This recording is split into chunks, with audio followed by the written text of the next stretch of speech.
tone, settle in the groove. Dialogue like velvet, see the wisdom as it moves. Threading coming round through the tapestry of sound. Casual combo circulates the globe, every voice in view renowned. Balancing the ledger, counting feelings in the sense. Elevating indie dreams, spotlighting each sentence. Bridging worlds with empathy, fluent in the truth. Finance to family, to mental health pursuits. No echo chamber, just reflections in the glass. Connecting dots from present pains to futures built to last. Every episode is sight for unity in subtle blends. Coco's in the rhythm, universal in the end. Having that casual convo so you don't have to have the tough combo. Let's start the show.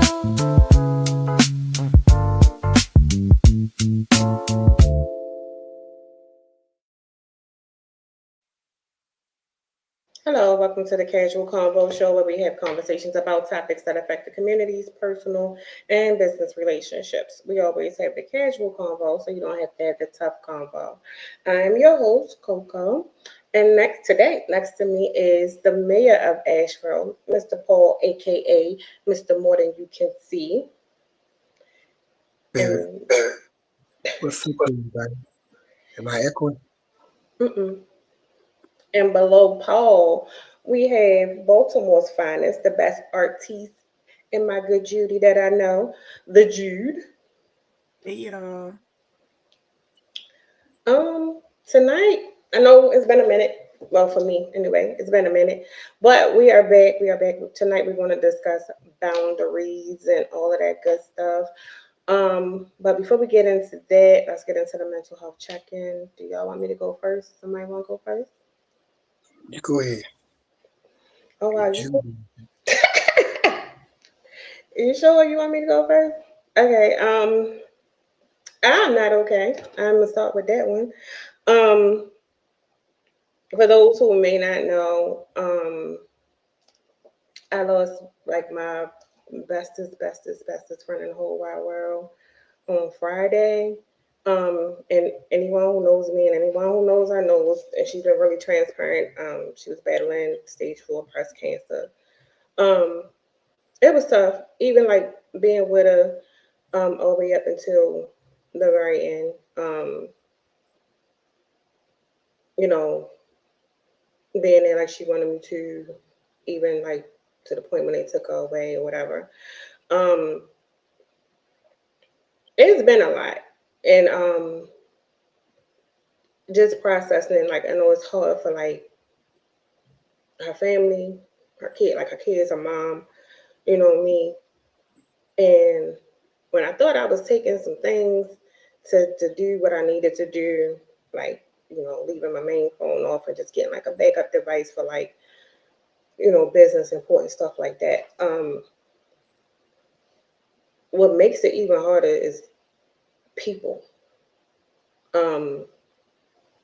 People who feel entitled or feel like they are privileged to ask questions and information. And I say that to say people are so fucking insensitive. Like, I know a lot of people was cool with her. She was like a social butterfly. You get what I mean? And so yeah, she knew a lot of people. But when you got people hitting you up asking like detailed questions, some things are just insensitive. Instead of saying like, let me give her family and people who was the closest to her time before I try to ask 31,000 fucking questions. And then it's one thing to say, okay, my condolences, I'm praying for you. That's cool. I understand that. That's respectful. But what's disrespectful is to think that you're entitled to blow by blow everything that's going on, and then you reaching out to like her mom, her kids, even me, thinking you're you or her sister, thinking that you can ask detailed questions. Or if you see it on social media, why would you reach out to people and say, oh my God, so and so passed? Did you ever think that maybe they still processing something or how that may make them feel? Like, do they really want to hear that right now? But people think that they so privileged, or just because you know somebody to do something, and then everybody want to be a best friend. Everybody want to be that person, or make it seem like they was closer than somebody else. that ain't even relevant at the time. You get what I'm saying? And then it's like, yeah, you feel some type of way, but what about other people too? And I think sometimes it's be the gall, the audacity of some stuff. And then it's like, okay, yeah, I knew what she wanted and how she wanted to be remembered. But when it's like pictures of her in the hospital and all, she ain't want that. You wasn't doing that when she was alive. Why would you do it now? And I've been trying not to crash out. I've been trying to ignore, trying and trying and trying.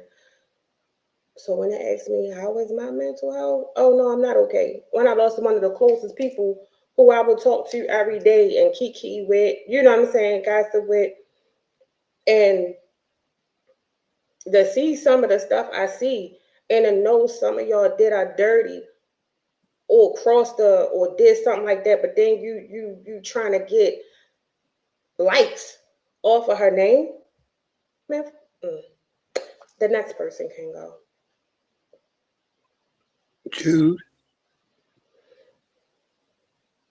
is Jude there? It's the Coco, the fact, it's You breaking up. right. Standing up and crazy over here. Can y'all hear me? Yeah, you sound low though. All right, well, Paul, you go. Let me fix my little audio stuff. Oh, there you go, right there. Now I'm working. Yeah. That's because the internet been acting crazy. They doing some stuff around here. Y'all gotta, excuse the get travesty of my city. They always Oh, digging one in the more ground. thing, because I know somebody gonna watch this and I don't really care. But at least have fucking respect for her fucking kids and her fucking mother. Like, why are y'all calling them with a bunch of bullcrap questions and not thinking they still processing and grieving just because you think that you want to know something or you feel like because you knew something that you was privileged to certain information? That's selfish and it's insensitive. And then before y'all do that, when people pass and y'all reach out to the people that was close to them, think about what are they going through first. Y'all getting on my nerves. I ain't even gonna hold you. Like I said, the ones who respectful, thank you. I appreciate y'all. But them other entitled people or feel like, oh, you think because you knew somebody, and first of all, half of you, I never heard of y'all at all. And probably until she got sick.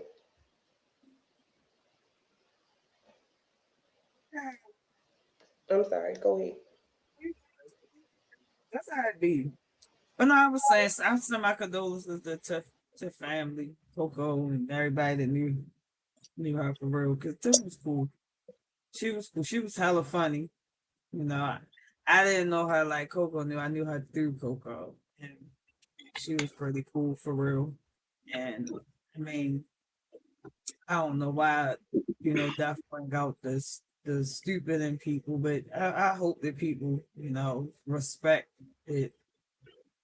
People are grieving, and sometimes, people do stupid things, but let the family grieve in peace, please. Jesus. Um, my mental health is fine. I'm just tired. I'm sleepy a little bit. It's my body tired, but other than that, yeah. Oh, friend, I'm here for you though. I love you, girl. Oh, here we go.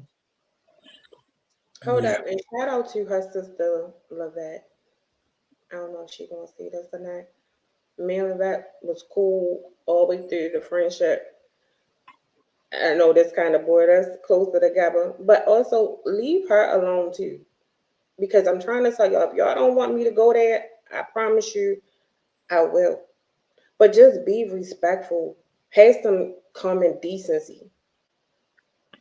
Like they don't want to talk, and don't nobody want be answering being asked and answered questions that y'all already know, or because you think you want to know something, so you can create a post, or so that you can have some gossip or some tea. Because you're not gonna get it from me. You're not gonna get it from my mother. You're not gonna get it. I'm telling y'all, y'all better respect her family and her kid, her mother, her kids, and her sister. I'm trying. That's all I'm gonna say. You know, people to understand that you can send your condolences, send them with love, send thoughts, whatever you can send all that without asking a single question. If you're gonna send your condolences, and your thoughts and love and encouragement, all that stuff, then that should come without any questions about anything else. See, I didn't know your friend except for maybe I think it was a time or two doing one of the shows about the small business shows or something. You mentioned her. But I knew enough to look at the pictures and everything that you was posting and everything that you was going through that you wasn't telling us about, but it all came together. And I felt that pain. So I sent my condolences, my love. I didn't ask no questions. No need for no questions. So like I told you earlier, I love you and I missed you. And if you need me for anything, I'm here. My mental health is, whew, there's so much sadness going on, man. And it's draining. It's just draining. And it's hard trying, like you said, you feel tired and stuff. I just said that I feel tired, but I gotta keep moving it forward. But yeah, it, and it's not located in just one place. We see it state to state, and it's touching people that we know.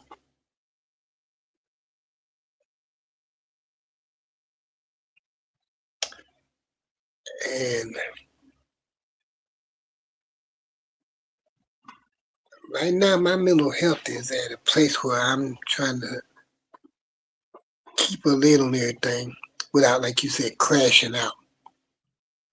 Because I see the disrespect of the people, and they just don't know. Unfortunately, down here, it's more people that's pale a shade of pale than it is pale a shade of brown. But it's still all the same. Anyhow, I'm gonna keep on pushing because another day above ground, so I'm thankful. But sometimes you just gotta cut people's ass and let them know this ain't the place you need to be coming with all that he. You know what I'm saying, Coco?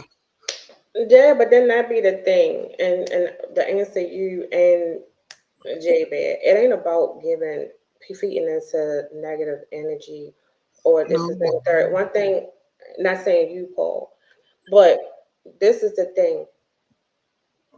She was my real friend of almost 30 years. I was protective of her while she was here, and I'm gonna definitely be protective of her and her family while they not. Her family is my family, so it gets to a point, and the piggyback over with like you were saying, it'd be like the people who feel like they're entitled, and then the reason you think you can ask some questions or get some type of information. But I knew her too, and this, that, and the third. Okay, she was a social butterfly. And the truth of the matter is, if you was cool with her like you knew and y'all was so much friends, you knew about me and she told you, I'm not her. I ain't that social. I don't people like that.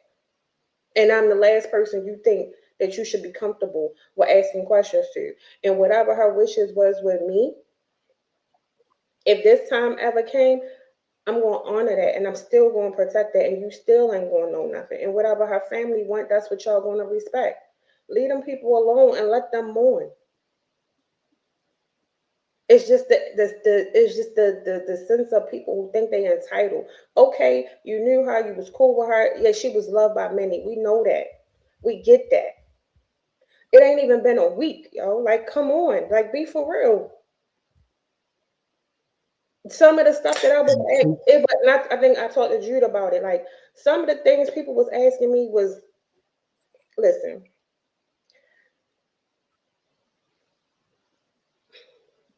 it was just very insensitive. I'm gonna say that it wasn't thoughtful. It had no. Oh, it was more so like you was just trying to be nosy. And then certain things I would never share with nobody. Just know she was at peace, she was good, and she was loved up until her last breath. Well, who she wanted there.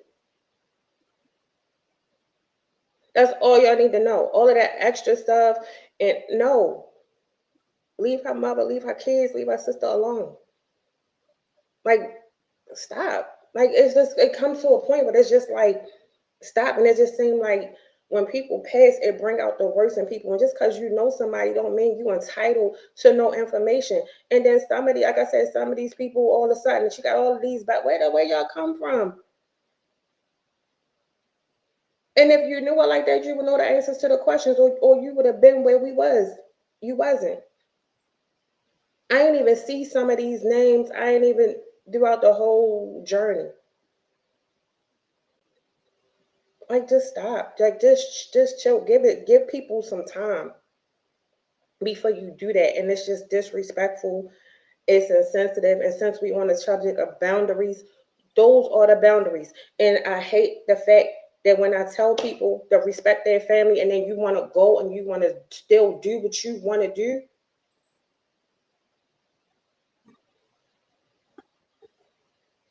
not knowing I'm a very overprotective friend. And this is my last time and my last warning to leave them alone.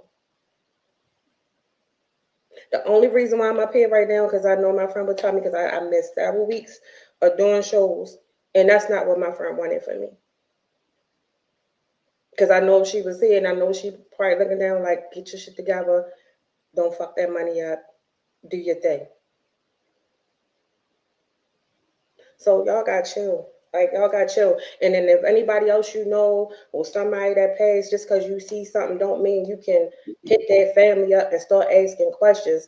Like, think to yourself, if it was, she was on the other foot and it was your loved one, your daughter, your family, your loved one, your whoever, would you want to be asked questions not even a week later, and questions that's irrelevant? Yes. Like I said, the paying respects, the my condolences, the prayers, that's acceptable. The other stuff is unacceptable.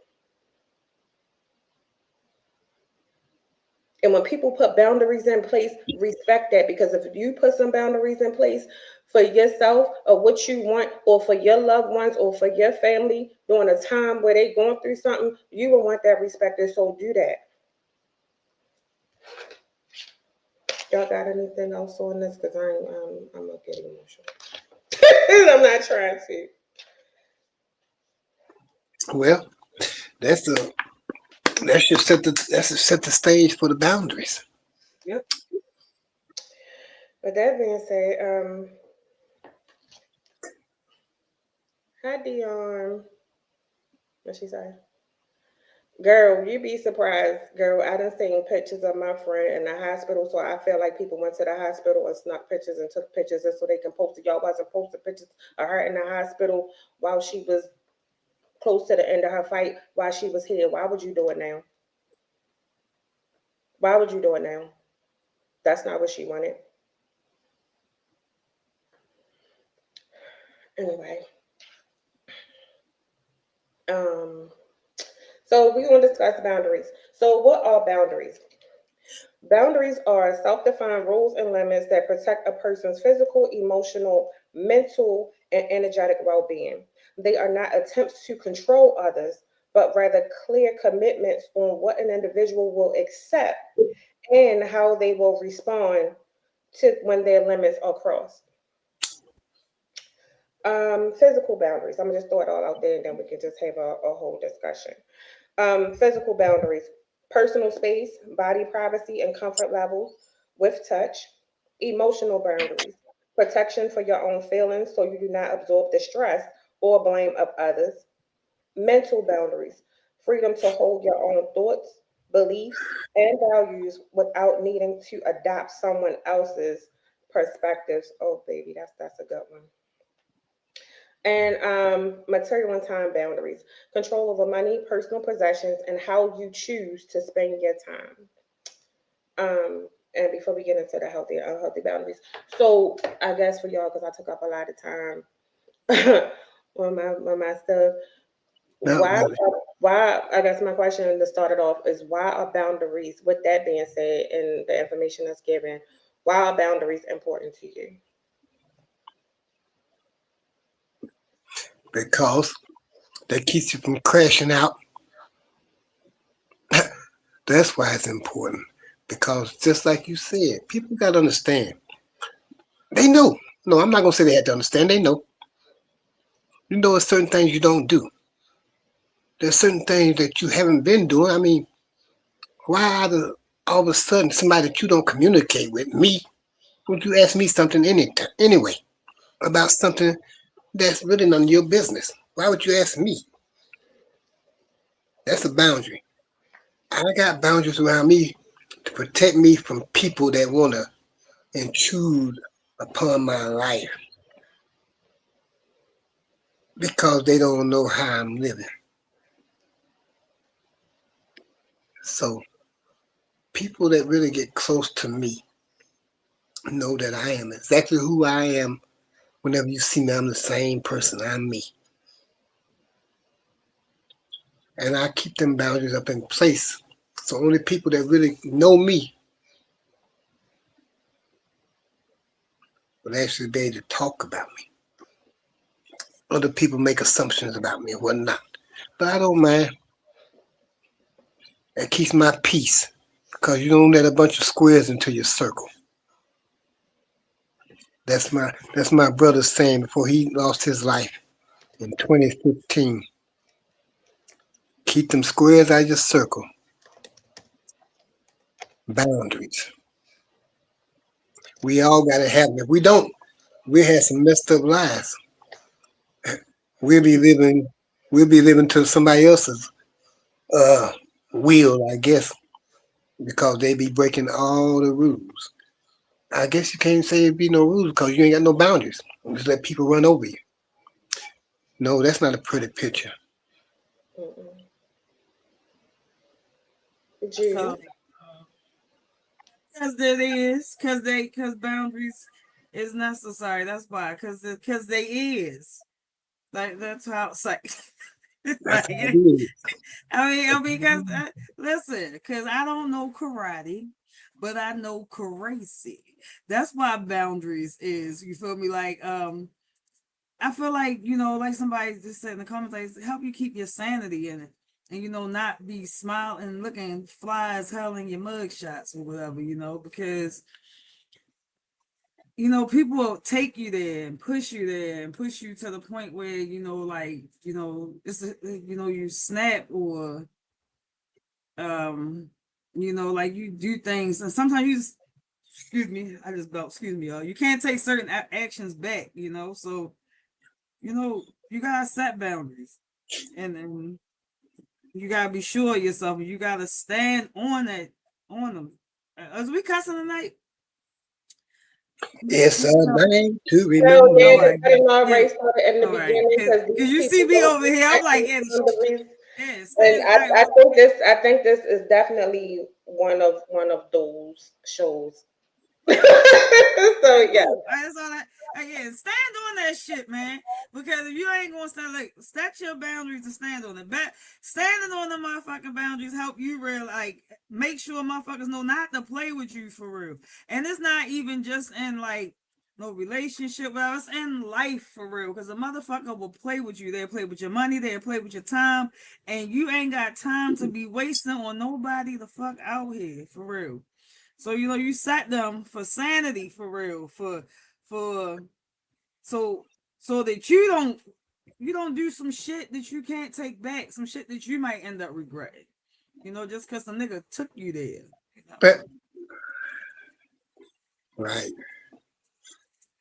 Or be out here looking goofy, cause you might be the motherfucker out here that's breaking the boundary. Don't be breaking boundaries either. Respect other people's boundaries. Is that part? Let me stop jumping ahead. I think that's probably because you got No, that's respect it. boundaries No, up in it's there. one in because I think All that right. was that's one of the other ones. And I think when you tell a person what those boundaries are and you're clear on that, and people still want to do what they want to do, but then when you check them and you cuss them out or you wild out for a second, it's like you the problem. No, I told you what it is, and you just keep overstepping. And then a lot of times people don't understand when boundaries are set, it's for a reason. I ain't gotta explain to you what that reason is. That's what I mean when I say it's the sense of entitlement that people think that you're supposed to explain. I don't have to explain nothing. I said what I said and I meant what I meant, and that's what it is.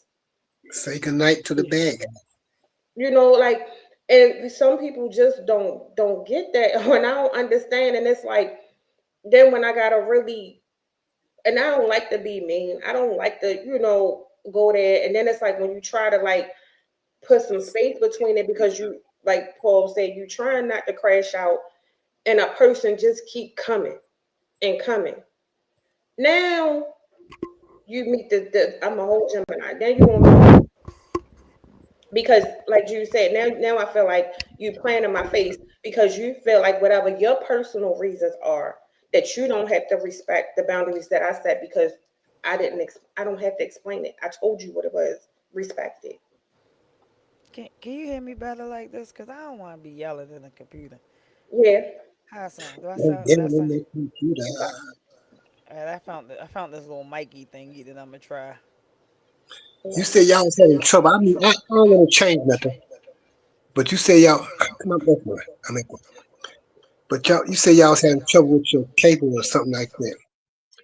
And just the other doggone day, somebody tried to snatch the cable off the doggone pole out there and had the whole damn town damn near all messed up. Couldn't see the damn cable or nothing. Wait, somebody tried to steal the wire? Yeah, they tried to steal the cable off the doggone pole. Had the whole town fucked up. But yeah, now we get back And to I think you the echo though. Now I think you echo. I'm echoing. Hold on. Yeah. But yeah, not get just back. saying like you shouldn't have to explain why you have boundaries. Your boundaries are what they are for a reason. That's your personal thing. That's how you protect your personal space. That's how you protect not only your sanity, but just your overall well being. And I think that's okay, whether it's with people, whether it's at work, whether it's social media, whatever boundaries you have set for yourself, it's cool. You don't owe anybody an explanation for nothing. And boundaries. The, I'm glad you said that because, like social media, people really actually think they can get on social media and say what the hell they want to say to you too. No, you're not gonna do that to me. Especially you coming on my page with that dumb stuff. You're not gonna say what you want to say to me. I don't care who you are, black, white, chameleon. I don't give a doggone rat's butt. You gonna respect me and I respect you. We can disagree, fine. But what you're not gonna do is get the way you think you're gonna call me out my name, or you're gonna try to talk crap to me about something you don't even know about because you're not in the room. No. So yeah, that's a boundary too. Yeah. I don't care where you at. Like you say, it don't matter where you at. We could be at the church. You could be up there in the baptismal pool. Get ready to get drowned. Not baptized, but you mess around and get drowned. So hold it in the road. Well, I wouldn't go. I wouldn't go that far with the church. I just let the Lord work. You know what I mean? But okay. But speaking of like social media boundaries, I think this is a good one for you, Paul, because even though I haven't really been like commenting and stuff like that, I've been seeing you going through some little stuff on social media. I don't know what that was, and I didn't want to comment and be out. And I think a lot of times when people forget on social media, say what's on your mind. And I'm one of them type of people. If I see something on social media, if I ain't gotta like it or agree with it, I don't have to comment. I just keep on Right. scrolling. Yeah, I'm the same You way. get what I mean? So I feel like when people take the time to do that, and then like you said, I feel like people post who they want to be, and people like to hide behind a keyboard because they don't have to see you face to face. Which is a lot of times people like to cross your boundaries when they think they not gonna see you face to face. Well, see, My thing is this right here. If they want to get on there, most of them be hidden figures anyway. If you want to go on there and try to use words, you better make sure that you got comprehension skills higher than what you might have, because there ain't no dummy over here. So I make them feel the pain with my words, just like they be trying to make them words. It ain't much that you're gonna be able to say to me that I haven't heard in 65 years anyway. I told the guy, I said, you're not even no real redneck. Because the stuff you saying, boy, I mean, what? I seen that on TV when it was funny. It was supposed to be funny with laugh tracks. I mean, so you ain't saying nothing. What's the The real? N word, they used to say that on TV. So, I mean, that don't mean nothing. They used to laugh about that. I mean, so the stuff that these people try to say to Not me, laughing, Jude. I'm dead serious. What's the real? Because that just I'm No, I confuzzled. wasn't laughing. I was moving my mic. My bad. but yeah, the stuff that you trying to say on this keyboard hidden and think I'm gonna be intimidated by it. No, I'm gonna shut you down because you don't have the intelligence to deal with me. That's just the way I feel when I look at people like that. So, I mean, no, I'm not the one. I'm not gonna get on there and pretend and be docile and all that stuff and apologetic. I'm not apologetic about nothing I do. Not even here in person. I'm not apologetic about nothing. I stand on what I stand on. If you come on my post or whatever with that dumb crap, I'm gonna take care of you. And then if you don't think you can see me, like I be trying to invite him, I say, well, you know so much, come on, meet me up at city council. Meet me up there where people make decisions. Don't get on this Facebook talking all this yap, because I'm not with all that. Be like, catch me up. Come outside. I got a question. I know I'm jumping the gun, but it's okay. It's gonna make sense. I have a quick question. With that being said, I want to know what y'all do. When was a time that y'all had to like put some boundaries in place? Like why? Like okay, yeah. Like what happened? Like why you had to do it, and what was the outcome? Wait, before I answer that, I'm gonna answer the social media boundary thing. The social media setting social media boundary is that I feel like that's a personal choice unless you are married, you feel me? And then I feel still like it's a personal choice. I feel like it depends on like how you what you doing on social media, you feel me? Um um are you only posting booty pictures? Is that how your partner got you? Whatever you like, don't get with the person that want them to change something that you was already attracted to. Uh, when it comes to social media, but I am a social media person where I don't go back and forth with people on social media. Um, I'm like you, Coco. If I see something and I don't like it, I'm probably just going to kind of scroll past it. Um, I did one time get into it with a guy, but that was because it was because he called me out. He commented, added me, and called me out my name. I didn't get smart with him. He got smart with me, so I said something back to him. But I didn't go back and forth after that. I didn't feel like it. But other than that, I don't really go back and forth with people. I post social media is like just that for me. I don't live through social media, and I don't know why so many people take it serious. It's like I feel like you kind of get some things out of it because some people post stuff for educational purposes and all that. Some people post stuff for foolishness. I am a kind of in between both of them kind of poster people. I post stuff for foolishness and I post stuff for fun. I don't take social media that serious. I feel like at a time in need, we may need to use it for something serious, and it'll be a good tool. But it ain't that necessary right now at times. So, I mean, and it's useful, but people take it too serious. So, the boundary with that is a personal choice. That's my thing. To answer your question, when have I ever set a boundary? I set boundaries all the damn time. You know, I set boundaries in life and period because I feel like I respect people boundaries because I feel like that's just a part of you, like who you are. I do feel like you gotta loosen up with certain shit or whatever sometimes or whatever. But I mean, No, like, could I, you share like a specific time where you was like, uh, let me put some boundaries in place? Like, what was it? Like, what happened? And then, like, what was the outcome? I don't even know which one to pick because I be setting the fuck out some boundaries for real. Like I don't know, like I ain't even gonna lie, y'all. I can't. And that's probably because I'm heavily medicated right now that I can't just really sit. Uh, I don't like people touching my stuff. I'm gonna just say that I don't like people touching my stuff like without asking me, like if you could touch it, you know. So my girl she ain't gonna be mad, but my girl got a thing like I eat like a bird, so I like put something down and like she might go to eat and I go back to go get it. But so I told her like, look, I don't like people eating my stuff without letting me know, you know, cause I be having the munchies and I might want to go back and get that. I'm just being honest. I might want to go back and get that for real, you know.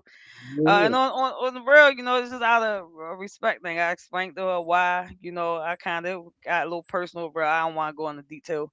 I got a deep reason of why I don't like people touching my stuff. It's just, you know, a thing, a boundary that I got to, you know, a little PTSD thing. And she respected that. She understood, and you know, we kind of gonna move past on that. But it was a touch and go because girlfriends, we like to touch stuff. We don't care. We break boundaries. Girlfriends, we step all over them. You know, we push the limits when it comes to boundaries. I am a girlfriend. My girlfriend don't. My girlfriend has very little boundaries when it comes to me because I am her girlfriend. You know, and I'm the one with the boundaries. Yeah. So yeah. So Um, well, I would say it happened to be someone basically called me a liar without calling me a liar. And the way to do that is by keep saying you question me when I tell you something, but yet still you question me about it. You see what I'm saying? If I'm saying no, I did not do something, and you saying, well, I I seen and I thought I heard, I seen where you did this, and I say, well, no, I didn't. Until after or something like that, why you keep questioning me? Basically, you call me a liar. You say, okay, cool. Because one thing I'm not gonna do is lie. I'm not gonna do that with nobody I deal with. I'd rather not deal with a person that has to lie to them. Yeah. Yeah, that takes up too much of my energy, and I don't have energy to be lying to people. Because I don't remember what lie I told you or whatever. No, I can remember the truth because I tell you the truth. If I mess with you, I'm gonna tell you the truth. Period. If I don't mess with you, I'm gonna tell you the truth. Period. I'm gonna tell you the truth. Period. But yeah, when you that's a boundary with me. You call me a liar. Phew. The boundary is pew. You know, like the electric fence used to come on one of them cartoons, like the Green Lantern. That shit go up right quicker than form a net and web. That's what happens. The boundaries go up real quick and you are cut off. See, Paul, I That's shall what let you go first. I shall let you go first because all the boundaries popped there at the use. I was like, oh yeah, 'cause I remember that shit. Oh yeah. yeah, I, mine is. I think for me, I'm gonna say like especially in my friendships and personal relationships. I'm gonna say that. I try to set boundaries because I have to have personal spaces sometimes. Like sometimes I need mental resets, and I do have moments where I just need some time. It's nothing personal or whatever, because I know sometimes when people feel like you're quiet, I'm not one of them people, and it's probably a bad thing, and it's a me thing. I don't have to talk to people every day. And then sometimes, even if we do talk every day, I might need a day where I just need a mental reset. I need a break. It's nothing personal. It's nothing whatever. In those moments, I don't need you to question it. I don't need you to take nothing personal or try to pick a fight with me, or you know what I'm saying. Just maybe give me 24 hours and then I'll be Yeah. cool. I'll be right. And sometimes people respect it. Sometimes people don't. But that's when I just go mute because I'm like I say I need it, and if you can't give me that, then I'm gonna keep it pushing and keep it moving, because sometimes if you try to pressure me to continuously give out some energy that I don't have to give in that moment, and you just keep going and going and going, now my reset gonna be longer, because now you taking me to a point that I don't want to be, and you giving me a bad energy that I don't want to have. And I notice a lot of times, and even communicating that, and I know that a lot of people always say, well, oh, communicate, say what it is, I can respect it, this, and then when it happens and you need it because you want access to me in that moment, I can't pour into you and give you that in that moment. I might just need a day or time for myself. And sometimes it might not even be a whole day. It just all depends. Some days I wake up and just don't fucking feel like it. I'm not that type of person. And then it'd be like, people be like, oh, hey, Mark. People be like, oh, you do a podcast, and people think that you just want to talk and debate everything. I'm not. I don't want to debate with the person I'm trying to get to know. I want to have fun. I want to talk, and then people think that you really get the whole thing, and they think that they know you. You just want to just no. Some days I just want to chill, and I like quiet. I like peace. I like peace of mind, and I like to chill. So that's like one of the boundaries that I set. And a lot of times people can't deal with it, and that's cool. I understand. I ain't everybody cup of tea. It ain't for everybody, and sometimes it be best. Coco, So you know that's my master boundary right there. That is master boundary set right there. You know that's healthy. Somebody was saying, that was healthy. And one time, Mark, somebody told me that was very unhealthy. When I did that, I actually was told like when I did that because one time Coco know me when we talk about setting back and cutting off and with no like it's not even a feeling attached to it. It's like I'm doing this for me. I mm, think I'm a big advocate for that. I promote that to everybody. If you know me, if you ever called me with a problem and it was really like to the point where I had to tell you, hey, take some time. I tell you after them kids, after that job, after all that, we need to take some time for you. I am the advocate for self care, self love, self everything, peace, all that. I don't care who you got cut off for it, do it. But one time somebody told me, like doing stuff like that make you like the black sheep of whatever situation or whatever. mm, And I feel like, that's only to weak minded people. I feel like only the strong understand when that point of life is necessary, like the reset, mm, and only the goats come out, not the sheeps. You feel me? mm, Yeah. So don't ever feel like you doing anything wrong when you doing that, man. Cause you be saying motherfuckers do give you grief too about doing that, but man, fuck them. Yeah. They'll get there. Enough for the vampire. They'll it's suck the blood right out of you. to get into a space of They'll whatever. leech And if I look at it like this, I'm a respectful person. If you say this is what you need and these are your boundaries, no matter what they are, even if I don't agree with them, I'm gonna respect them because you have them for a reason. So if I give mine, I feel like respect it. Now, if I lose friends, lose whatever, or for that, I ain't even gonna say friends, but if I whoever walk away, you just walk away. I'm cool.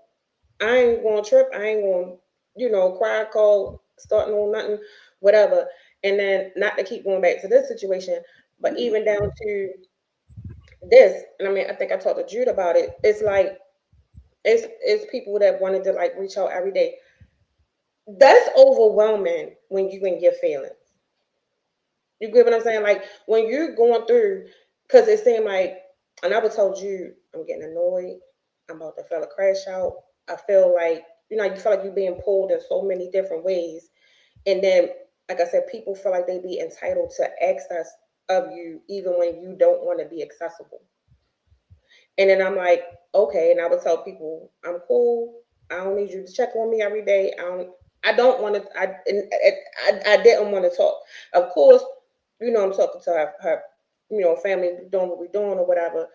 But then it just get to a point where you would say, I'm good. I don't want to talk. and a person to keep pushing it and keep pushing it and keep pushing it, and then you seeing more messages, more this, more that. Like the people who don't know, cool. I ain't got no squawk with that because it was some people that was real respectful, just coming through, say da da da da da. But it was the ones who I'm like, look, don't reach out to me every day. And then it was like, especially people who I don't know, don't reach out to me every day. I'm not her. And then it was still like, oh, well, I'm just good. Now you're getting on my nerves because you're not. I don't know you. I don't Yeah, know. you're not letting me process. And that's what I mean. Like when people don't respect what you got going on, is just like crazy to me. And the That, people don't understand. Like you really overwhelm and overstimulate a person where you don't know what they got to go through internally because you feel like you need to be there when they telling you they don't need you to be there. Just chill up. I maybe to think the more, just chill out. Leave people alone when they say leave them alone. step on, What step on. behooves me is that people just doing shit like Behave. that. That's the crazy part. That people just entitled to do shit like that or feel entitled to just I don't know. It's weird behavior. And then when you're Real weird behavior. then when your annoyance come New out, and people. because I called Jude, I said, Jude, I'm getting snappy because I felt like ain't nobody listening, not knowing that other me. Do you know? Everybody know I'm a true Gemini to a certain point.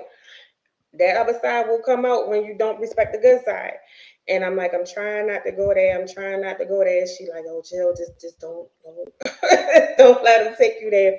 But it's like people really just don't be leaving Yeah. people alone, and it's just be like the audacity and just the sense of entitlement because you just want to do what you want to do, no matter what. All right, flip the script. What? Now I know you got a couple of these. Paul, yours might be a little different, but I still want to name a time professionally or even Paul in your advocacy where you had a situation. If you want to give us a little brief summary of the situation where you had to, where a person was crossing some boundaries that may not have been, that you had to set them real quick to put them back in check. And Every day. whichever. It's like no uh y'all know I don't really like talk about that place, but I'm gonna give an old story. So I remember a couple years ago, uh, I had took this position at my job at a job, and we used to wear these uniforms. They want us to wear uniforms anyway. I had select. They said I could pick whatever uniform I wanted, and I didn't. I don't like wearing white. You will very seldom see me in like white, so I picked all the color stuff. I mean, I picked like vests, ties. I mean, whatever they had. I mean, baby, it was on them. I went on a shopping spree for uniforms, and all the other people that was working there before me, they just wore like white shirts and uh blue pants, and I was coming to work like jazzy, man. I mean, jazzing it up. You know, I was just, I'm saying I had jazzed it up, wearing bush out, all that. I mean, I'm fly. My manager did not like me, and she was very racist, and she had tried to fire me for not wearing a uniform to work. And I said, I ain't wearing a uniform to work. That's just how goddamn good I was wearing that damn uniform. She thought I was shopping at like Saks or something. That was that was your shit. And I was dressing it up. And she like, well, nobody else wears this. And I'm like, yeah, because they picked that. I said, they not even wearing their uniform. They wearing Walmart shirts. I am actually wearing the uniform. Like I was in uniform. I didn't buy anything. I got my stuff from them. Man, them suckers. Man, we in there. We back and forth in a little grievance thing, and she I never used to sign write-ups. I never signed write-ups. I never thought that you should ever sign a write-up. You never sign anything, especially if you feel as though you are not guilty. You don't sign nothing. Nah, Well, prove I'm wrong. well, for some reason, this lady, she used to always have write, and I used to not sign, but I would mark the paper. Well, this lady had like she tried to say I didn't wear the. I was buying my uniform, whatever. She didn't know. I mean, I proceeded to get ready, strip in the meeting. This is y'all stuff, man. Well, I wouldn't even buy this line because it was cute. Anyway, uh, yes, she go and make up some fake paperwork and bring it into the thing, and I said, well, I know those are false because I don't have a copy of none of them. And I went to my locker, pulled out all the write ups that she ever had ripped me up for stupid stuff. And it was always like lateness or some crap, but it was never for a uniform. Like she never, it was just like she was picking on me that day. And from that day on, I set a boundary. You're going to respect me and my job. You're going to respect the fact that I come here and I do my job. I come to work just to work. You are not going to keep pulling me up for things. You feel me? I start to feel harassed. I went to HR that day. I ain't even know nothing about taking my manager to HR. Man, I I set the tone and then I got out of there. And that lady ended up getting fired because I was not the only person that she done that to. But I put my foot down and I set boundaries for how I was going to be treated in that workplace. And if they didn't treat me right where I was, I moved on. And I left my footprint wherever I was. And I've been operating like that ever since. Like for real, been doing me good. For real, first I'm judges to use and abuse me, man. But I set boundaries with how, as an employee, I want to be respected as well. I want to be respected. Y'all want me to come here and do my job efficiently, then y'all gonna treat me with dignity and respect. And that's that. And I All and I and I got that up until anyway. That's something. That's another story. right. Ooh, you know, no, we gonna get there. Boy, you got one, or you want me to go first before you? It's up to you. You want me to go? Yeah, Um, go ahead. Paul eating. professionally, I think mine is something I think all of us have probably experienced, even those of you who same thing. Mine is my time and my work versus my time, my workload. So especially when you get to a point of, I must say, and when you get into leadership, right, and you get into like management and all of that stuff, everybody think that you're supposed to work even when you're off. If I'm off, I'm off. And then at first, when I first got into like leadership roles, I would answer my phone even before then because I was always like, I'm a team player, da da da da da. I want to be like the great employee. And so it would be times I was off and I would like respond to an email or something like that. So then I got to a point where I was like, no, I'm not going to do that because it got to where it was like almost like an expectation, so to speak. And then it was like one time, I probably told you about it. I had got a phone call like 5 o'clock in the morning. Those are not even work hours. My work hours started at 9 a.m. If you call me at 5 a.m. asking me about inventory and something like that, when everything was done, when all you had to do was look in the system, if anybody know me when it comes to my work, I'm very organized. So when you got to calling me at 5 o'clock, and then on the weekends I was being called, and I'm like going in, um, going over stuff, looking at, just doing different things. I had to call a meeting of respect my time. If I put in time to be off, I'm not working. You're gonna have to give me my time back, or you're gonna pay me double, or something like that, because I'm not gonna keep doing that. Then it was like, if my hours don't start until 9, you cannot call me at 5 a.m. and ask me anything. If it's that heavy on your mind, you're gonna have to go do it, or get somebody else to do it. If it's not in my job description or in stipulated where as though I'm on call 24/7, you cannot call me like that. And then it's like it had to take me to stop answering for it to be respected. Now, what's one thing of like a call out or something like that? Whatever. Cool. I'm gonna acknowledge it, but I'm not working. And I think a lot of times these like business owners and organizations really don't respect people in like leadership roles your time. They think that you always supposed to just be working. I'm not, no. Your PTO and your time off is your time off. Your work hours are exactly that, the hours that you are expected to work. And I had Yeah, to I too much after 4 hours. right, I had to, and I literally had to teach them how to respect me by not responding. Oh, I was trying to reach you. I saw it, and I don't respond until my start time, which I'm obligated to. That's my contract.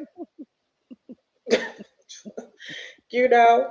So yeah, those were mine. That was my thing. Is I had to set boundaries with actually respecting not only the role, and especially if it's not like a dire emergency, stuff not burning down or whatever.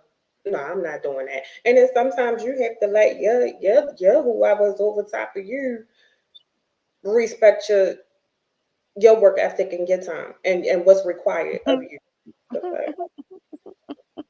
Why you laughing, G? Why you laughing? Girl, I remember one time I had to block one out my phone. She gonna say, "I was trying to call your phone." No, you was not, because I told you not to call my phone. Y'all don't pay that phone bill. Listen. Listen, let me tell you something. That thing about that phone, 'cause you said what they call. I don't care what time. My office hours are from 9 to 5. I'm big red with it, baby. What is you mean? What is you call? Why is my phone ringing? You know what time I come to work. You know what time I'm off of work. I ain't gonna lie. Sometimes, I got my little ones, and it ain't even the staff, it's the patients. I got little ones. If they need me, they know how to get in contact with me. But it is not the cell phone. I do not play that. I had to at one point in time give my cell phone out for a reason. But I feel like this: if you ain't paying my phone bill, it's up to me if I want to let you call me on my phone. You're not calling my phone. You don't pay that bill. And then especially if I feel as though, and I don't mean no job ever pay enough for me to just let you call me whenever you feel like it. Can I call you whenever I feel like it? No. Hmm. No. So do not just be calling me. Let me live. Because especially if y'all get on my nerves at work, do you wonder why I'm coming in here annoyed? Because you've been calling me while I was not here. What is wrong with you? No, I had to block one, y'all. And you gave me a little PTSD thinking about it, because I couldn't listen. She got on my nerves so bad. So bad. I had to block. And I told her, I went to work the next day and was like, I blocked her. Everybody was looking at me like, dang, yes. D&D Yes. became my best friend. I will D&D the mess out of anything and anybody and I will respect it. block And please don't try to break through my D&D. That's when we're gonna really have a whole problem. But those are one of the reasons why I did, because anytime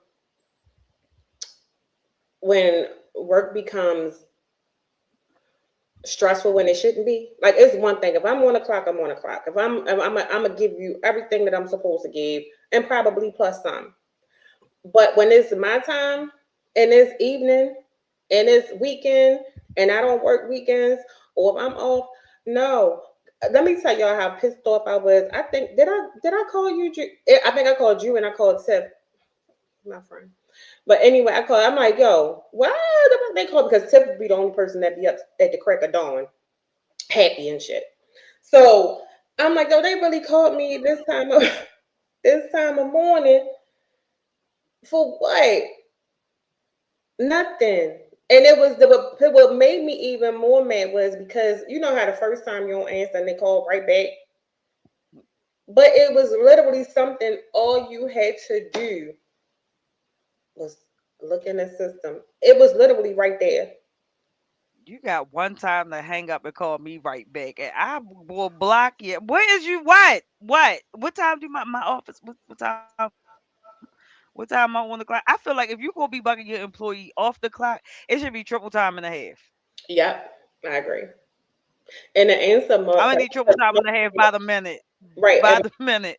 Because I and mean, the thing about it, because Mark had asked the question, it was like, were you like salary? Yes.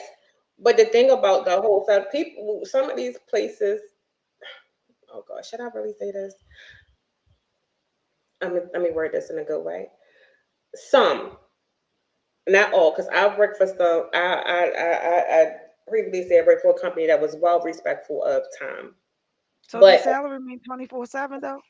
no, it don't. And that's what I was getting ready to say. And a lot of places think because you salary, it's not. No, because you're not going to pay me extra for this time that you got me over. Because part of my salary in the contract, and that's why I read everything. I read policies, and one because I also help create policies. I do all of that stuff, and so I'm going to read it because I might got T to the fences here and there. But if it don't say I'm obligated to answer work or do all of this other stuff outside. No, I'm not. You can have everything from me doing the work hours that I agreed to work. Now, I can see if it said you must work some or whatever weekends or whatever. Now that's the difference. If that's not in there, no, but nothing in there states that I'm supposed to answer the phone 3 o'clock, 4 o'clock, 5 o'clock in the morning. That's excessive. That's like overbearing.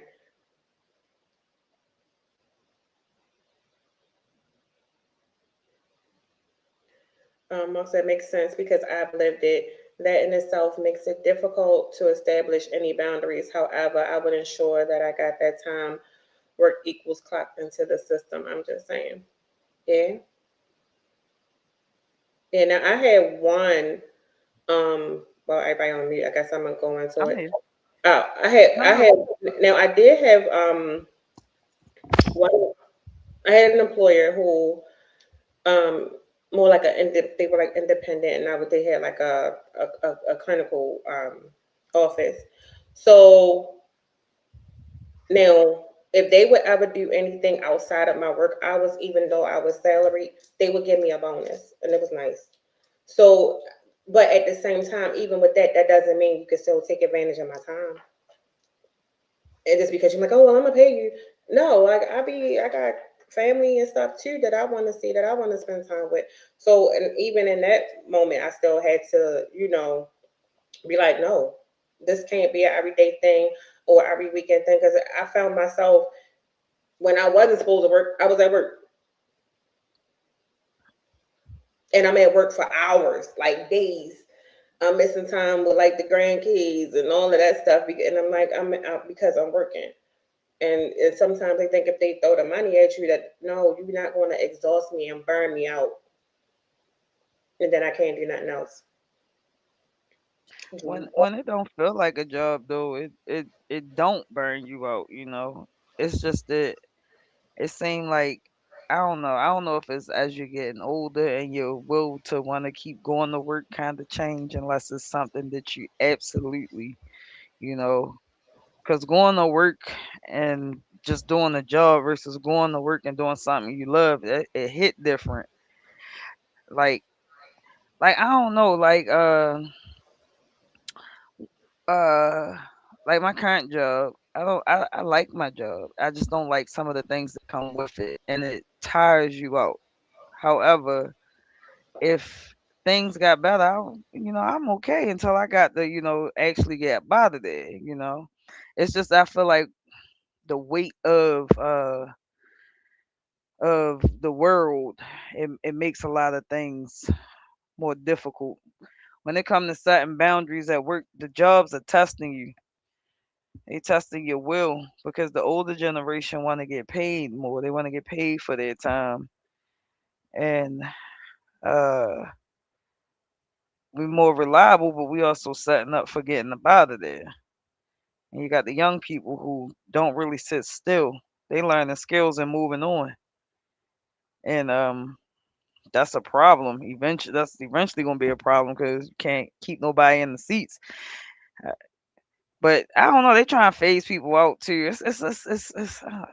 Oh, but we was talking about something. I went somewhere else a little bit. What were we talking about? No, it's actually okay because I was going to say after you went, if if Paul had anything else on this, because we actually covered most of what the what our timeline was, and I was going to move it into an open discussion. Boundaries. I was going to make an announcement first. Boundaries. It was boundaries. Boom, boom, bam. No, I'm saying, did you have anything else on it? Because if not, we can go into open forum. But so open forum is pretty much anything goes. We can talk about anything, um, and we're gonna just Well, like talk how we be talking. But before that being said, we do have a change in plans in the show. So everybody knows Casual Convo live streams every Monday and Wednesday. So Mondays we're gonna do like a different thing during a Monday chat. So we're gonna do, I don't know, for those of you who may have seen the show where we did like pretty much like a getting to know and we were asking each other questions. It was fun, it was laid back, doing things like that. So Mondays will be more so X, I got an answer. Whereas though we'll still keep that theme, it'll be more laid back, more fun. This is in third. And then Wednesdays will be the more structured topics, things like this, what's happening in current events and all of that good stuff. So just to give it like a little twist to a twang, whatever. But with that being said, it's open. I don't know if I'm a little scared because Jude is medicated, Paul is chewing, and you know he gonna get the point in. So whatever y'all want to talk about, let's go. somebody saying something more. Mark said, "I feel all of that, Coco. Work-life balance, which is today's catchphrase, actually has to be weighed out on an individual basis. Be led by the you have never ever lied." And then I think I think it all depends on the job, and certain things are more demanding, but also what I learned, especially when it comes to being in like a leadership role, is how you lead, how you organize in your staff. Everything has to be in sync for it to really go smooth, where it's not off balanced or chaos, if that makes sense. You know what I'm thinking about? What? This reverend just got caught up with giving the little kid HIV or something like that. Oh, I saw that today. You know, But you know, they said he wasn't the only one. That he's done that to several other people. but you know, this happened before. Wait, what Reverend? I didn't see this. I think I put it in our group. It was and it was a black preacher man. He was arrested for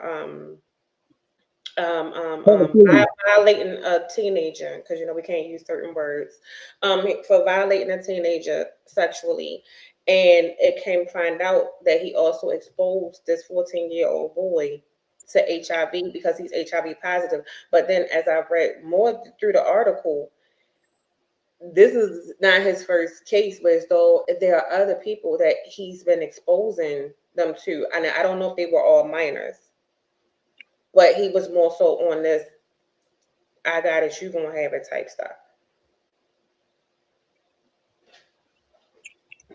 Now, back to The what I was going to say. minors. Yeah, but you got to remember now, a while back, if y'all remember, Bishop Eddie Long. Did y'all hear about Bishop Eddie Long up that way? Mm-mm. You knew. Damn, y'all. Well, okay. Well, he was a flamboyant bishop, man of the church, swole up and stuff. I mean, Was he the guy that the guy shot? I know some guy up here that. no. Oh, well, No. I don't know. But what is Paul? Paul, what are you eating? Because your smacking be taking over your Probably talking. Skittles. I can't help it. I'm hungry as heck. I have, you know, somebody love to cook, but they don't be cooking. That's me. I love to cook, but I haven't been cooking. So I Okay. got me some of these snack crackers. But yes, Bishop Eddie Long, he was the bishop down in Atlanta, of a big church, mega church. I didn't think he was up in Charlotte somewhere up through there too. Somewhere, but he was around. But he ended up getting HIV or AIDS, whatever, because now I'm telling you, he was messing with the young people in the church, young men in the church. I'm surprised y'all didn't hear about him. You're going to check him out. No, I heard about him, but he I was feel like I probably did, but we had our own crooked pastor here. You They still everywhere. That's what Juicy still was what? saying. They everywhere. See, people got mad at Juicy, but I mean, you gotta understand. People don't like when you talk about them pastors, but you gotta understand. Everybody whose voice you hear isn't a shepherd. Some of them voices you hear is the wolf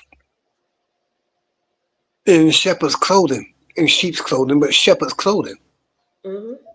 Yeah, but yeah, that's it's just so messed up, man. I mean, that's why so many young people ain't going to the church now.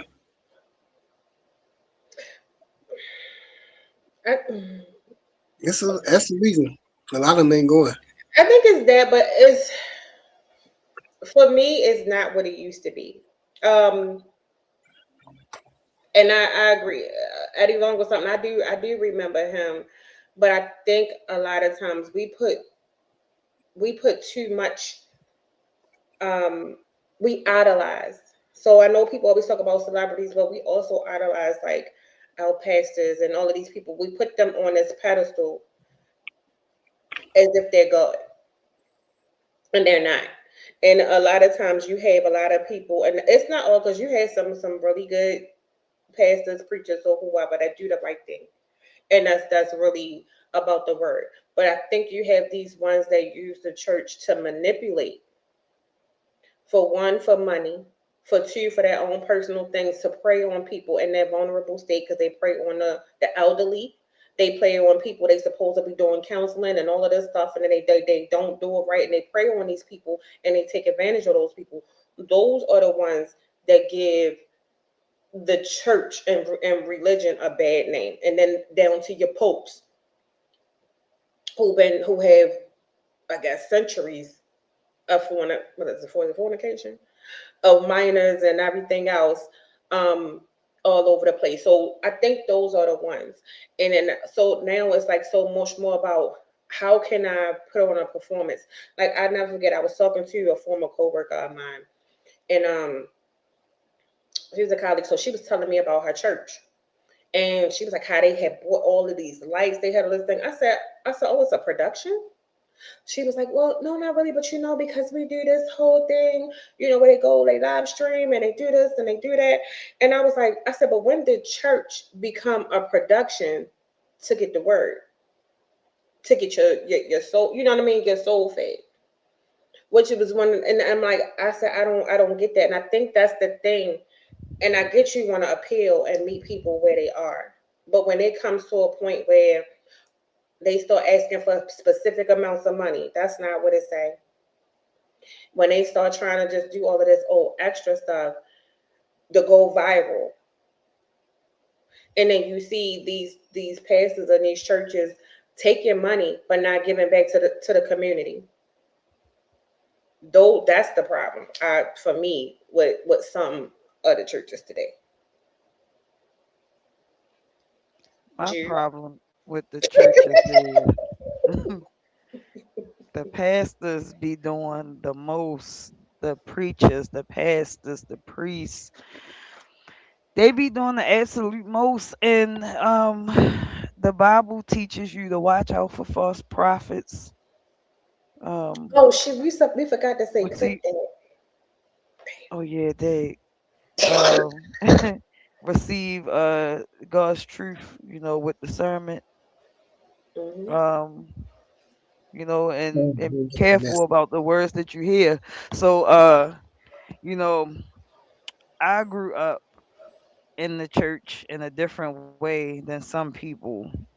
I grew up in a church where we went to church, but then we crossed over to, I had an uncle that was a pastor. So i I see church in a different light. I believe in the divine power and the Holy Spirit.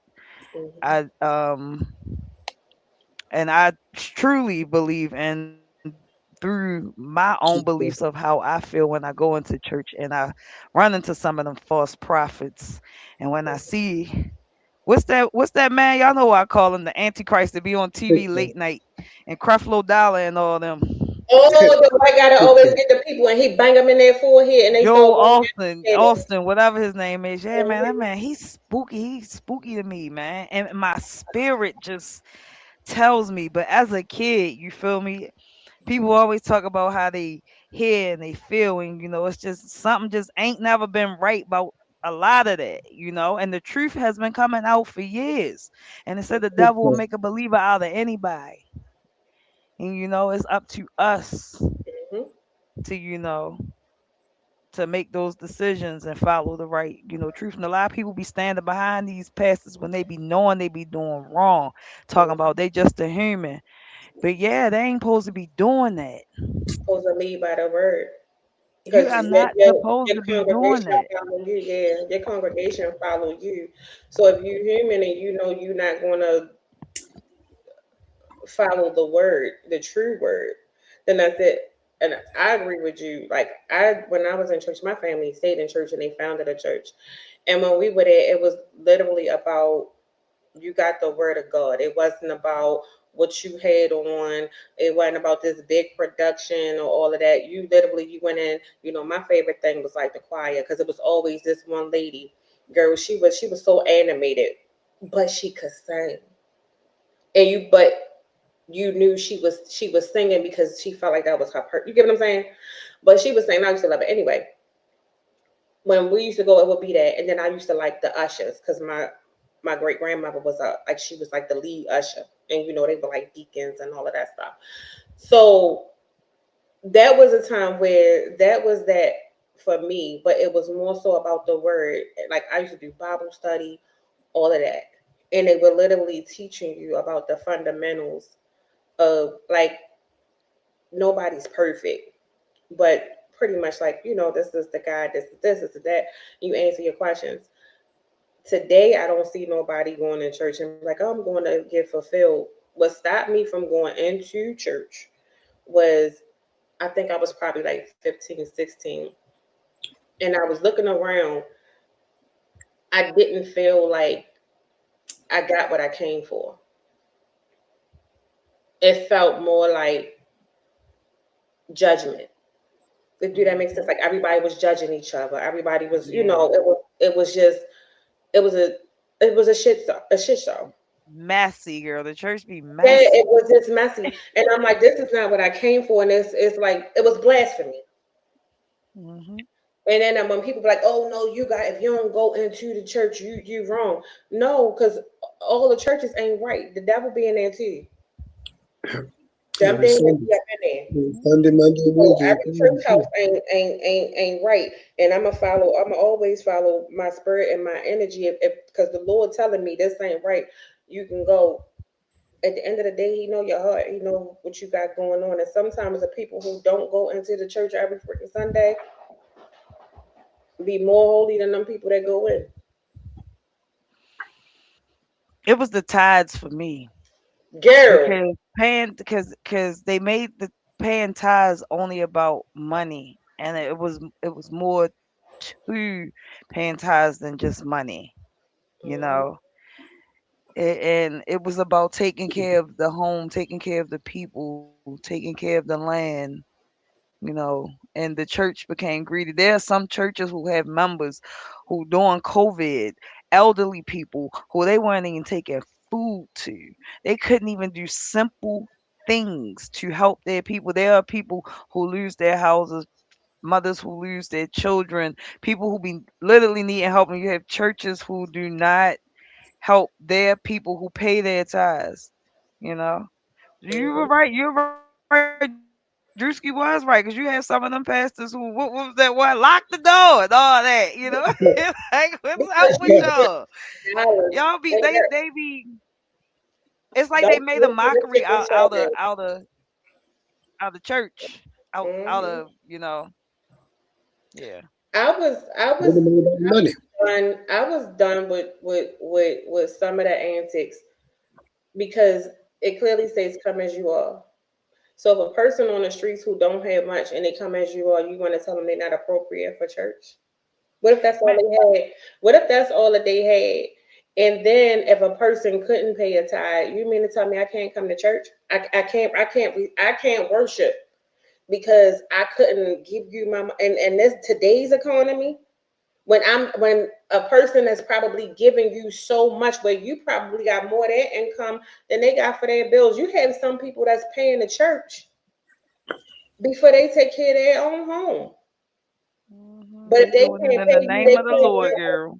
girl, ain't no way. Judging in the name of the Lord. The thou shalt not. But Yeah, Yes. yeah. The that's what Lord I don't said, like. I'm sorry, Paul. the Go ahead. Lord said, a fool and his money shall soon part.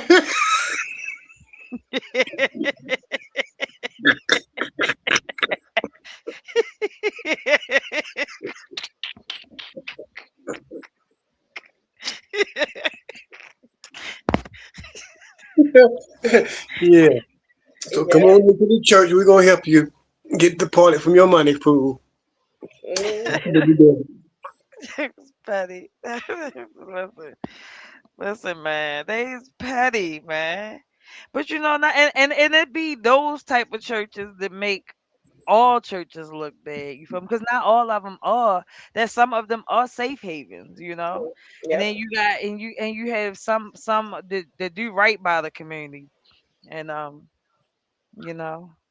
Yeah. But them mega churches, they be telling about people donating, well, paying their tithes $1,000 and all that stuff. And you got what, 300, 400 people on membership and all that stuff. You talking about everybody paying $1,000 in tithes and all that stuff.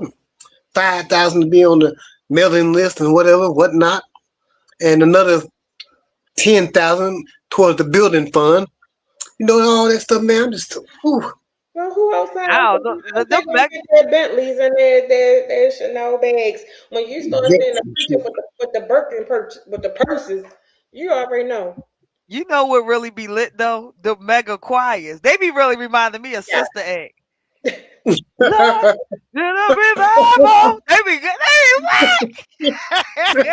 Them mega choirs, baby. I don't mean no harm. Listen, the church might give me some issues, but it's something about baby. Listen. And Hmm. it seemed like it be like them mega choirs, they be lit. Don't get me wrong. Y'all be it, but y'all be doing the absolute most. When you get the right church with the right vocals, baby. The man, they had you in there feeling the Holy Spirit, man, for real. That to the point when the pastor come up and be like, "Whoo!" The pastor gotta take a minute. He be like, "That's when when you go to church. It's a different thing going to church versus going to church. Church hit different. You Yeah, know, especially when they know it's like when you know the choir did their thing when the song over and and they keep playing the then they music. gotta run it back because yeah, that's when The pastor got to get up there and say, and he got to keep going to the music, and he's hmm sweating now. He got to get up there, a little bit. I'm sorry, don't bite me. I like church. I like church. I just don't like the phoniness to go with it. I remember one time we was in church, and it was a lady who needed some help. And it seemed like everybody in the church was more so judging her. And I remember as a young girl, I was thinking like, "Dang, why everybody judging that lady? This is church." I just seen the nasty, and then it was always like the old church ladies. They was always, the ushers was always little mean little church ladies, but they they was got always paid sweet. though. Yeah, they did. They was sweet, but also they did not play with us in church. They was Mm. and church was like it was like a family, but it was always like the people they always did treat like they had a group of people in church. It was just groups. Church was like a certain kind of club for real. It was weird. It just didn't feel right. It didn't feel natural. And then when you started asking certain questions, it started feeling corrupt because everybody wanted to start. You had them ones where you could ask a question, they explain some stuff. But the Bible is very confusing at times, especially as a kid and you trying to, they telling you things and they reading these scriptures and you go from the Old Testament to the New Testament and then they tell you that in the book of Revelation. I mean, it's a lot to take in. Because they like to skip over a lot, and if you Yeah. want And to and focus on. and pick out certain verses. It be like they be picking. Like them verses, they be it's like That's why they say you what gotta read the Bible for yourself. Because a lot of people, but again, and I said not only read the Bible for yourself and the parts that they don't include, but also read the parts of the stories of the because the Bible is a book of short stories. But there are also some stories that were removed from the Bible. So I think it's also important to read those stories that they took out of the Bible as well to if get you a can full get them. context of understanding. But you know, another thing that gets me about I'm gonna say some because it's not all churches, but as I got older and especially getting deeper into my profession and just talking to people, um, a lot of people's trauma stems from the church. The church has messed a lot of people up. Uh, well, yeah.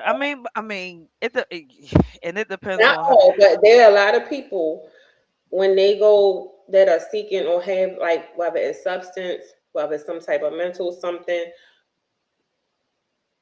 I'm trying to say this without um, a lot of people, and I think it goes back to how Paul started it with the violation of people.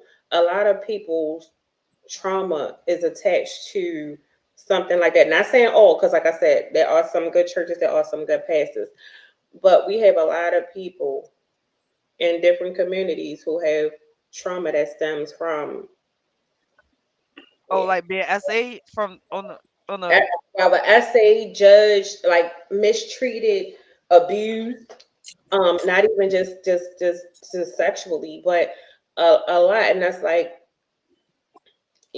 type of work I used to do. I was like, what? And you'd be surprised, and it may not have been it could have been from somebody within the church. And then a lot of people who go to church are very judgmental. And I'm like, I could have swore he said, "Thou shalt not judge." Let me deal with that when I get to the pearly gates. But how you going to judge me? And then some people, and some of them are so mean with it. And a lot of times people say, "Oh, people can say whatever they want." There's power in a tongue. Words do hurt. Sometimes words can mess you up worse than physical. Yeah, and I thought that was not supposed to that be confusing me about the church folk because they judge everybody. Not and I'm not saying this is not everybody, but church people be judging people and telling people they gonna go to hell, but you're not even supposed to be doing that. That's not up to you. Hmm. That's not up to you. That's up to the Lord Himself. And then this is why I'm also confusing, like the English language with the silent letters. Um, To if be good. how we going to hell if God forgive everybody for all their sins? And then when it comes to, I'm going to speak on this real quick, right? Because I I think it's don't the agree ones with, that's not forgiven, though. huh? I think it's a couple that's not forgiven. Yeah, listen, and I understand that because that's what I'm getting into, and I understand that there are certain sins that are unforgivable. But the main people I feel like are doing, not the main people, but a group of people that have been known, written down in history to have been committing this sin. Some of the very people, sacred people, just telling us it is a sin, which is confusing to me as a person who wanted at one point in time to settle down in a religion, but I just could not because religion has so much too many inconsistencies. And the part that sticks out to me is the devil will make a believer out of anybody. And you are supposed to be careful of where you receive your word and who you receive your word from. And Mhm. none of us, in my opinion, as human beings, have proven ourselves worthy enough yet, even the people who deem themselves holy, to be given the word. I want the person who gave them the original word. I don't want the King James Version because the man has already showed us time and time again they will manipulate a story into what they want to believe. So and it's weird that they are pushing these narratives the way they are so bad and have not corrected their own mistakes. Hmm. So it seems like it's going to be more priests and pastors in hell than any damn body, Yep. which is Well, bothering me. Mr. boy. So is hell, I'm just saying it's too many inconsistencies. And then, like I said, or all the shows where we talk about the Bible, any show that we talk about the Bible, hear me out.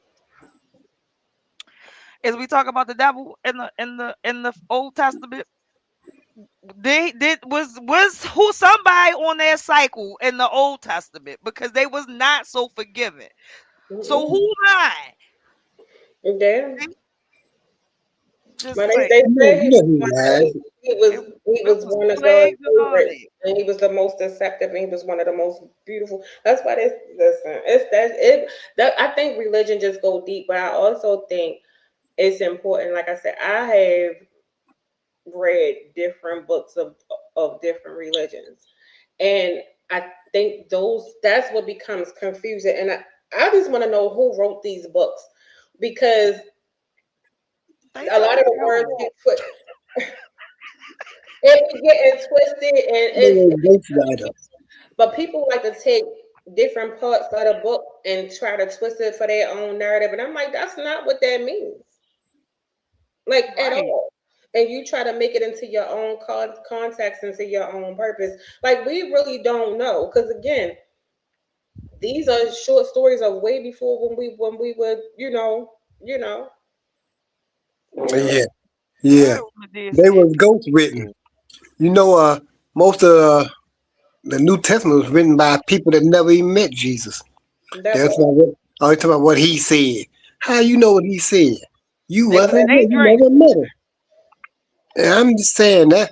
You know, most of it was written by who? Paul and Oh, you wrote the Matthew. scripture. You wrote the book. Oh, I say, Paul, what you put in there? I think I was in there too. Yeah. You Oh, know. you. Yep. You know. You know. Yep. Jude, Paul. But anyhow, yeah. Look, I Still, came. so I look they Chanel. wrote. I You came from the couldn't. something. I brought my name wasn't in there. It probably was in hieroglyphics in the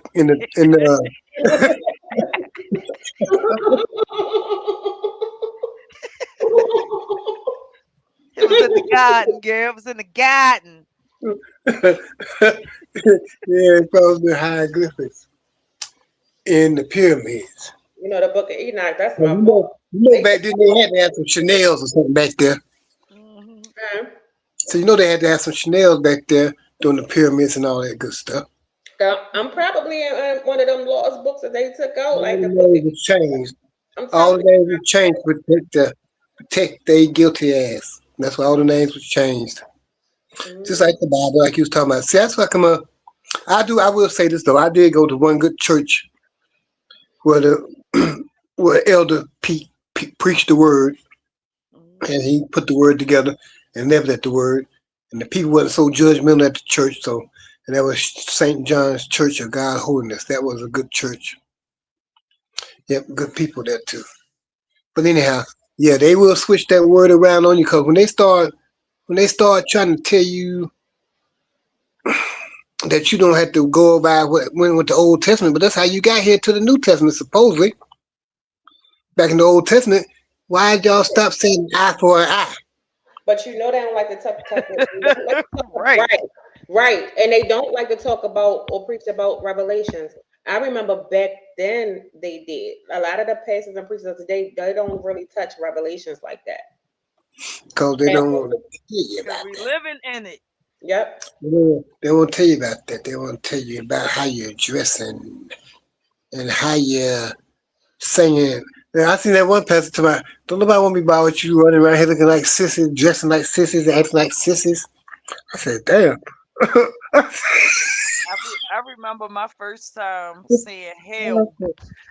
We was on the bus on our way home from school, and it was bright sunny outside, and it just started hailing. And the bus driver was like, "We living in our last days," and we was all scared, like, like what? I ain't know what that meant. I went home, and that made me like start talking to my father about it. My father was heavy into my parents. My parents, they it's crazy. They heavy into like the Bible and verse for verse and all that.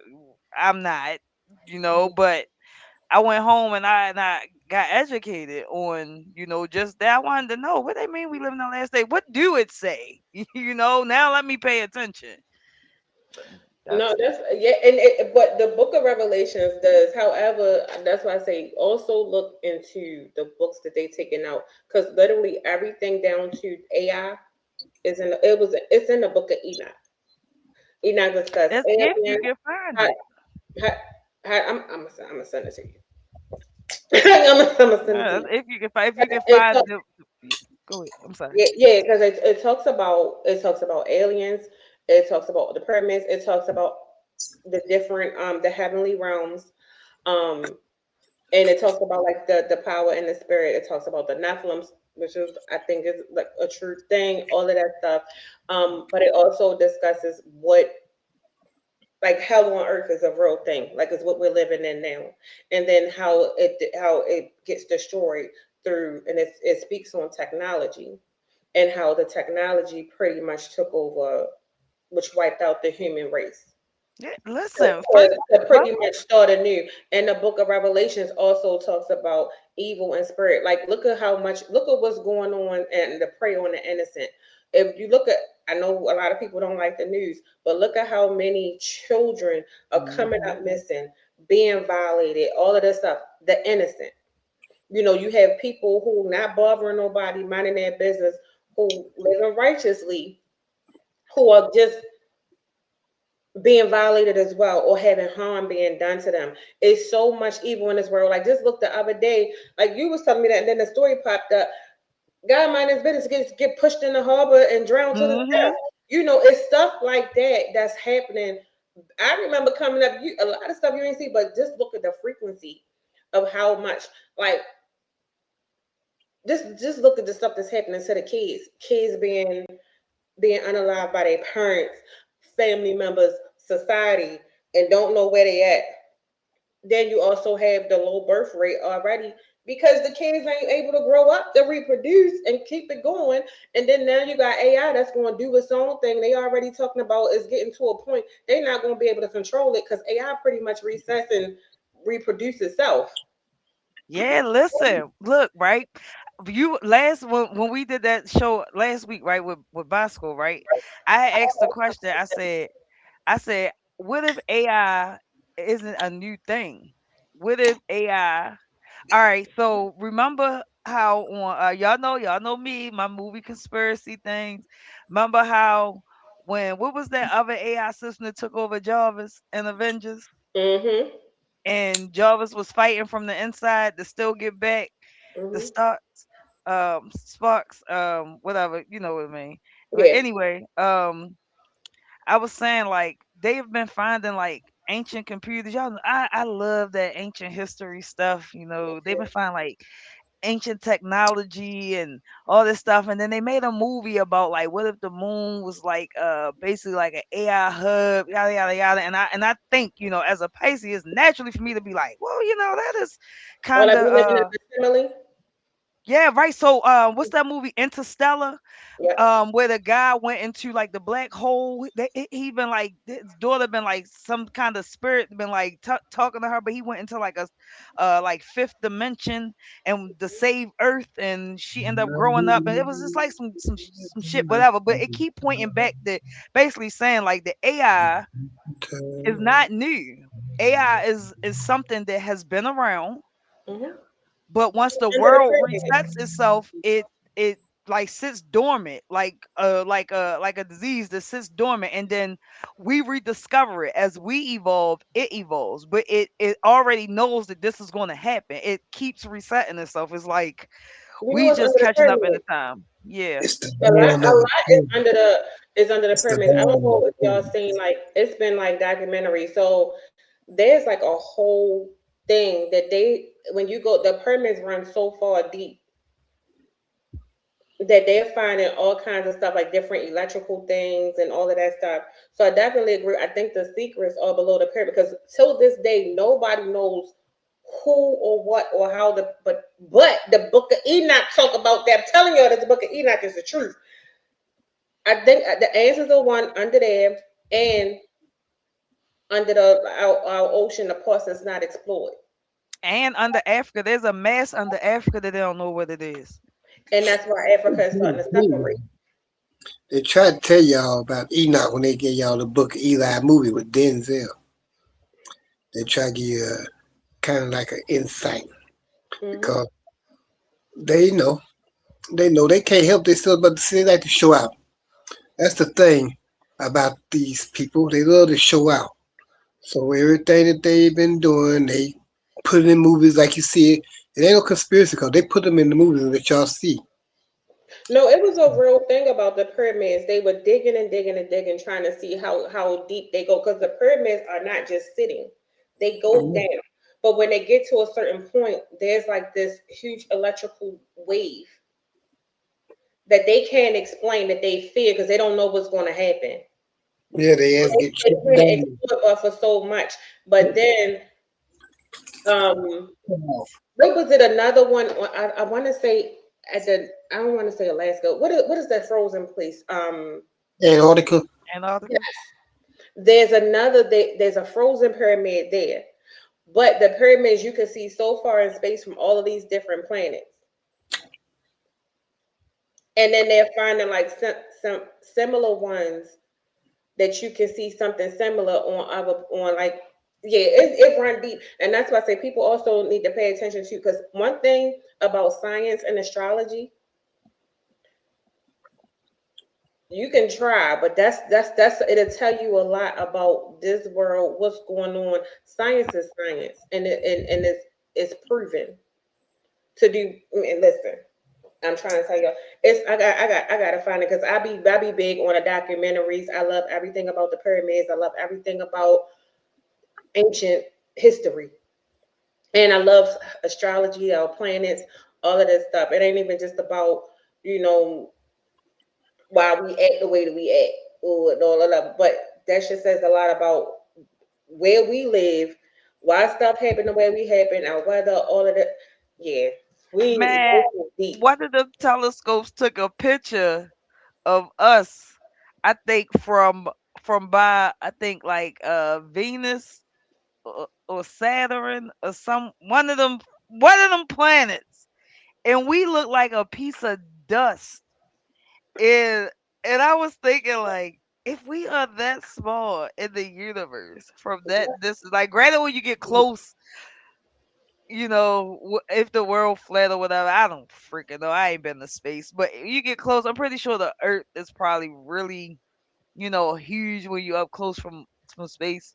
Hmm. But from afar, we like you ever like had an old sweater that you just can't get rid of? They got a bunch of lint balls on it. Hmm. That's what we look like in the universe Yep, we do. inside our solar system. And they just showed they just felt like I think they just found like a what did they say? They found a black hole. We They found like a system of other solar systems. A star just burst and created a whole new solar system. And it's something about something in our gravitational pull or something. I don't know the actual terms, but they've been talking about if it's trying to find listen for real, man. They try to find somewhere else that got life. And they try and prove that Everywhere. yeah, man. No, listen, hear me out. Well, It's everywhere because there's nowhere in the world. We are remember the movie Honey I Shrunk the Kids? yeah, I just want to know why we ain't at this time. Why we don't have spaceships yet where we could go, like, just like freely to go, like the Like the Jetsons and movie them. Halo. Yeah, I want to go I want somewhere. one. Now I would do a Halo one where I can just shoot and be on it. But I think we're gonna get that. Now hear me out because where we are right now and how we rotate, I agree with you that we look like pieces of land because we're actually like molecules. Like, Yeah, right. like on Honey Asher, because think about it.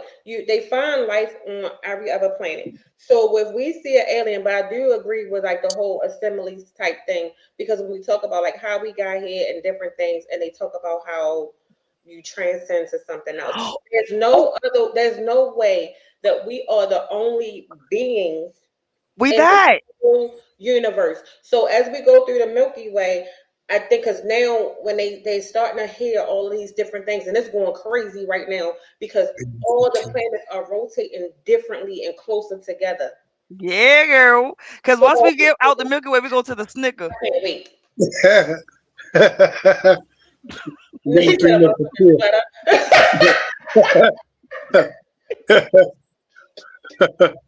yeah. Yeah, for real. Listen, man. Listen.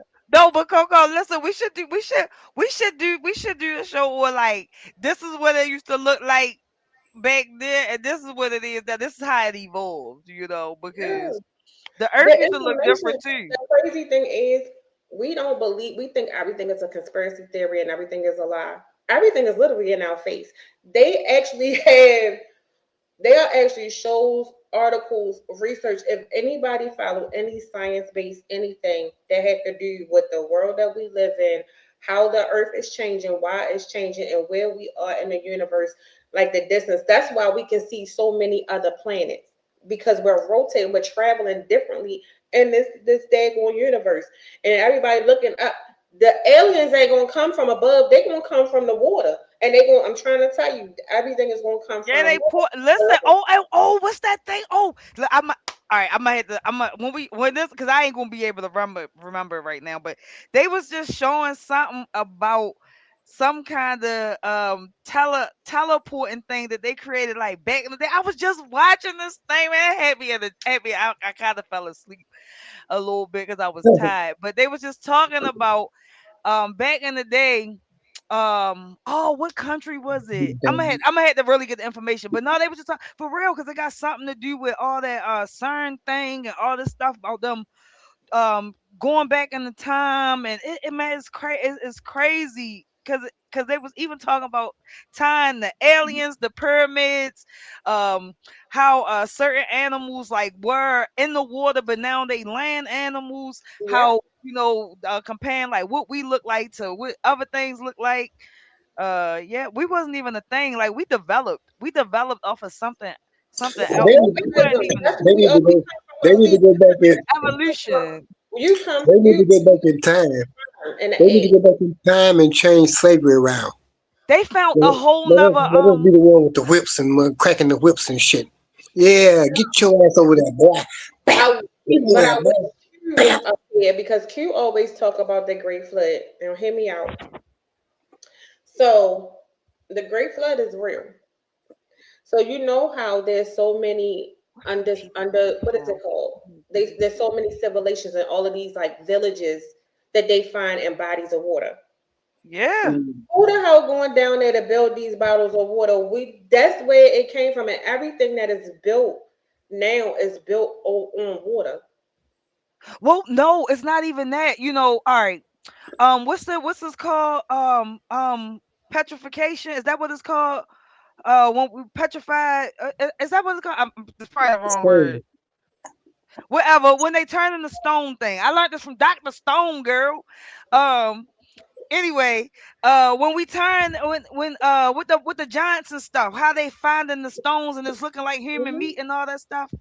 But Stonehenge. anyway, Our ancestors. um, they over time, as time go on and things and we die off, all we doing is we are turning into the new soil. So as they digging down in the earth, they ain't doing nothing but digging into times in history. But the earth also, like the landmass and stuff, has been shifted because that's how they found them other people.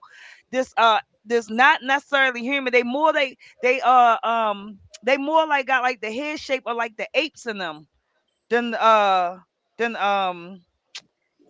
damn. But they got like they look like they related to us too. Look, they was just talking about this. Listen, man, The I gotta caveman. stop watching stuff like 2-3 o'clock in the morning. It's You talking some about other type. Nephilim? No, I it's don't not know. them. It's a whole nother. I'm gonna send it to you, Coco. It's the not the Homo-sapien. Hold up, wait a minute. They just found That's some new it. people. They don't know who they are. It's not them. It's not them because Okay, they no, thought. I really think she's talking about the uh, the Nephilim is real because that's how we evolved. They were no, all they right. we're So the literally Nephilim. hybrids. That's why we resemble animals and all of that stuff because they blended with the we're considered hybrids. No, so the Nephilims are who they thinking that we finding when they finding this new strange stone that look like human meat on the inside. That's Yeah. who they think that they are finding petrified. They think like the islands that look like people, the Hmm. big petrified, like the island that look like a dragon, the one that looked like a lady laying on the side, the one that looked like a man. Those they're saying that those are petrified giants, Nephilims. Yes. So they Yes. are No, now. no, that's what I'm talking about. That's them. No, no, That's no, no, no, no. I'm not. No, listen. There's another group of people they found. A new skeleton, a new bone of people. Um, Yes, the um. seraphims. Yeah, they just You found got the some new Muslims, you people got the who have seraphims. the same head shape as apes, but they are more human. Like they have um, more Oh, things in common of their makeup to humans than anything else so far. they They Neanderthal. That's what the hell They're it not is. they're not the Neanderthals. They're not them. That's who they thought they were, but Cro-Magnum, they're not. Cro-Magnums, somebody. Yeah, they thought they were them. It's a new set of people they just found. And I was like, well, new Troglodytes, skeleton. I forgot. I might have to troglodytes. look it up. I got But these. I wanted to go back for a minute before y'all get away because it was something that you said earlier. And I was thinking about back in the day watching the movie, The Ten Commandments. And when Oh Moses yeah. took them tablets and threw them out to all them people that was down there partying and living it up and committing sin and all that stuff.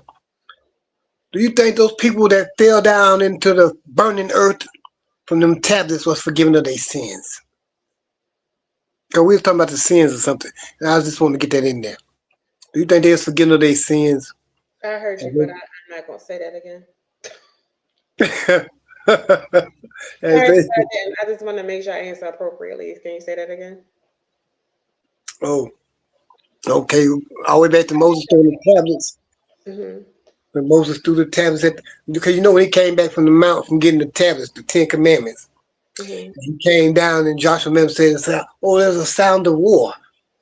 And Moses said, "No, that's not war. That's revelry."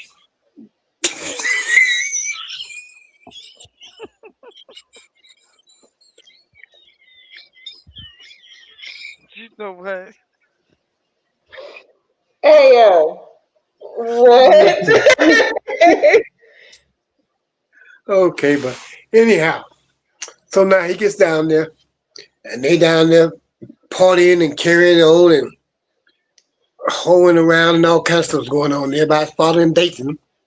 Even got his brother Aaron down there with the pipe and all kind of stuff. So he said, "Okay, everybody that's with me, come with me to the Lord's side. Everybody that's with them, stay over there." And so they got to running and all that, blah blah blah. So finally, he gets him up and he throws the tablets at him, and the earth just busts open. I wonder, do all those people that fell down to the burning earth, were they forgiven of their sins? Mhm. They said that the Lord forgive you of all your sins. So besides I Other guess than the certain one. reason why Jesus died, but they also say that our God is a jealous God. So when people put Jesus before God, that's blasphemy. Okay, they was putting a little golden idol. Now I'm just going by. So they made the movie. I know They it don't say wasn't nothing thank you, but a God. They movie. say thank you, Jesus. But see, that's what I said about the idols and all that stuff. But you had some people who, and I had this conversation with somebody before, who felt like Jesus was God. No, that's not how that was. That's not Well, what that was that person ain't pay attention in Bible at study because that all. was that was Bible study 101. You learned that, and when the Yeah. word's God and God is the word, Yeah, you know, and Jesus Jesus, was the Jesus Son. said Jesus died for your sins, but he is not that. So when you talk about if they say God is a jealous God and there's no one above him. So when you talk and there's like, you have some people that particular person felt like, well, Jesus is above God. Ain't no way in the world. Oh, that's blasphemy. You going to hell. Well, clearly that person ain't read the Old Testament. Nope. Because, because I mean, he would have known not to play with him. But Jesus ain't, God ain't play about his son, you know. But I just want to say this. They said, and don't listen, church folk, don't get mad at me. You got 2 This is minutes. what the African said. This only will take 60 seconds. The African said that Jesus really escaped for real, and he lived his days out in Africa. That's what I heard through the grapevine. I don't know. I wish you was camed up because I'm quite sure you did a whole side eye while you said that. I mean, because That's I'm how just Africa saying, got populated, though. huh? So that's how Africa got populated. People don't realize. Hmm. Yeah. And they are saying that his resting place, Jesus' final resting place, is in Africa, and they have proof of Yep. that. You know, this That's Like this why is they what can't find him nowhere else. That's why they can't find him and none of them other people nowhere else, because they ain't know what they looking at. Yeah, because where is the ark? You mean to tell me they have found everything else but the ark? They done found everybody except for James and Thomas and Peter and Paul and Simon and all them. They They can find petrified. them. They Where they at? petrified. Yeah, where they at? They can find King Tut. Everybody, because they got all that gold and stuff with them. So you know they gonna find King Tut in them. oh, they They stole So it. in, yeah, they in Antarctica. Everybody in Antarctica. yeah. Speaking of Antarctica, we have to take a freeze and pause because that is tonight's show. We will be back on Monday. I'm not gonna take no break. So we'll be here on Monday. We will do, of course, X. I gotta answer. So hopefully, my panel people will actually have questions they can ask instead of like last time. So like, oh my God, I ran out of questions. It could be anything, and of course, for you guys that's watching.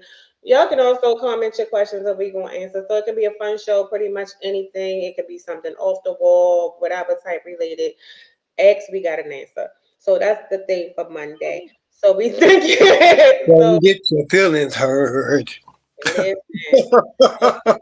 Um, so to those of you who have DM me or knew what was going on with me, I do appreciate the prayers. I appreciate the condolences.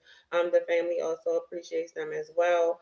To those of you of us that was being rude and not respecting my boundaries, big middle fingers to y'all. I'm gonna stand on that. Um, but to everybody else, I love you. Thank you. To those who watched tonight, shout out to Mark, J Bear, there was a couple people, Dion, everybody else. We thank you guys for tuning in. Yeah. Shout out to YouTube, Facebook, and Kick. Y'all were in the building. So we will see you guys Monday at 8 o'clock. X, we gonna Oh answer. my God. Oh And my on that note, and also to Paul, Jude, and shout out to Bosco who held it down for me last week and did a show, so that I wouldn't miss too many. Always love. He's been calling, check on me every day. That's like my broski in real life. So also Quentin, we miss you. You had to work today. And Paul and Jude, thank y'all for y'all patience and just you know. We And love you. We love you. so with that being said, we are out. We will see you guys on Monday. Have a good night. Good Deuces. night. In a minute. Thank you.